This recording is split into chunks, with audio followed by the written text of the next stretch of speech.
कम से कम एक road map, एक विजन तो बता दो प्रधानमंत्री जी कि आप अगला 5 साल बिहार को कैसे आगे बढ़ाइएगा। बिहार विधानसभा चुनाव अपने उस आखिरी मुहाने पर आकर खड़ा हो गया है, जहां के समीकरण और माहौल ये तय करेंगे कि आखिर सिस्टम का सिरमौर कौन होगा। 20 जिलों के 122 विधानसभा सीटों पर 11 नवंबर को मतदान होना है, जहां के हालात और परिस्थितियां आंकड़ों के लिहाज से ऐसे हैं जिसमें बड़े बड़े दावों के बीच एनडीए और महागठबंधन दोनों की अग्नि परीक्षा होनी है। बिहार के दूसरे चरण का रण सीमांचल, शाहाबाद और मगध का क्षेत्र है, जहां एनडीए और महागठबंधन दोनों की मुश्किलें बढ़ सकती हैं। जातीय समीकरणों और पिछले आंकड़े बताते हैं कि इन क्षेत्र में किसी भी खेमे का दावा मजबूत नहीं कहा जा सकता, यानी कि सब कुछ सियासी दांव पर ही निर्भर रहने वाला है। सीमांचल से लेकर मगध का असली महारथी कौन होगा, ये जातीय समीकरणों से ही तय होने वाला है। इसीलिए सियासी दलों की तरफ से जमकर जोर आजमाइश की जा रही है। सीमांचल में महागठबंधन के लिए सबसे बड़ी चुनौती ओवैसी की पार्टी AIMIM है, जो महागठबंधन की मुश्किलें बढ़ा सकती है। 4 जिले कटिहार, किशनगंज, अररिया और पूर्णिया हमेशा से मुस्लिम बहुल और राजद कांग्रेस के गढ़ माने जाते रहे हैं। 24 विधानसभा सीटों पर मुस्लिम वोटरों का बोलबाला माना जाता है। 2020 के चुनाव में इन 24 सीटों में से महागठबंधन को 12, एनडीए को 6 और AIMIM को 5 सीटें मिली थीं। पिछले विधानसभा चुनाव के आत्मविश्वास के साथ ओवैसी की पार्टी इस बार और ज्यादा ताकत लगाने में जुटी है। ये भी दावे किए जा रहे हैं कि सीमांचल के मुस्लिम युवाओं में AIMIM की पकड़ बढ़ी है, जिससे राजद की चिंता साफ झलक रही है। उधर शाहाबाद और मगध क्षेत्र की बात करें तो 2020 के चुनाव में 46 सीटें महागठबंधन के पास थीं, जबकि एनडीए 23 पर सिमट गया था। औरंगाबाद, जहानाबाद, अरवल, आरा, बक्सर, सासाराम और गया जैसे जिलों में यादव, कुर्मी, राजपूत, दलित और भूमिहार वोटरों का समीकरण बड़ा फैक्टर बनकर उभरा है। महागठबंधन और एनडीए दोनों दलों की तरफ से जातीय गणित साधने की पुरजोर कोशिश की गई है। भाजपा और जदयू इन इलाकों में पारंपरिक वोट होने के चलते उम्मीदें बड़ी पाल रखे हैं, लेकिन महागठबंधन की तरफ से पूरी ताकत झोंकी गई है।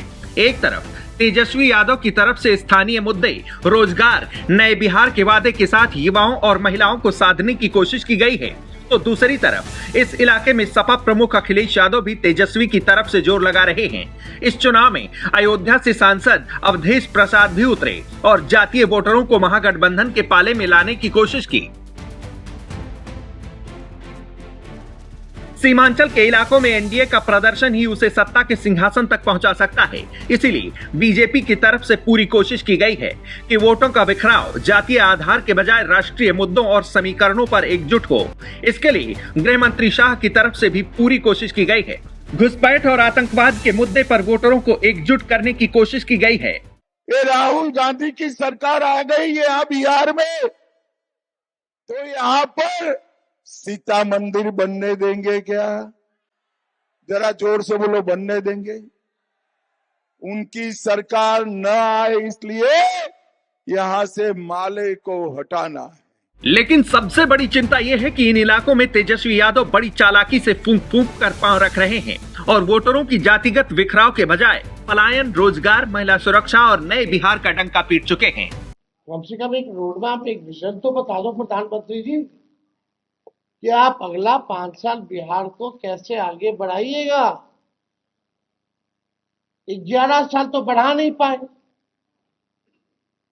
प्रधानमंत्री रहते हुए, 20 साल में बिहार आगे बढ़ा नहीं। अब जो है जुमलेबाजी और तरह तरह के गाने फाने जो है गा रहे, कोई मतलब नहीं है। प्रधानमंत्री आजकल लगता है कि भाई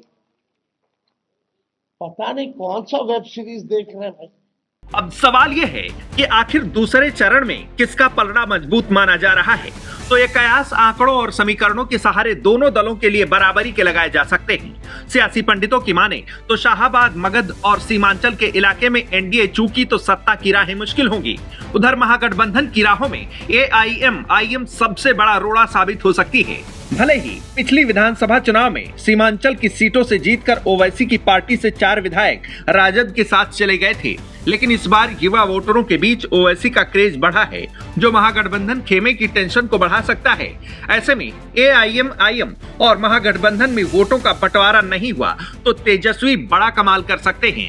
हालांकि बिहार के सियासी रण में प्रशांत किशोर की पार्टी जनसुराज भी खुद को तीसरे विकल्प के रूप में प्रोजेक्ट कर रही है, लेकिन जनसुराज इस चुनाव में कितने प्रतिशत वोट शेयर जुटा पाएगी ये कहना अभी मुश्किल होगा। फिलहाल देखना दिलचस्प रहेगा कि 14 नवंबर को बिहार की सत्ता का जनादेश आएगा तो सिंहासन का ताज किसके सिर पर सजेगा। डेस्क रिपोर्ट, आज की खबर।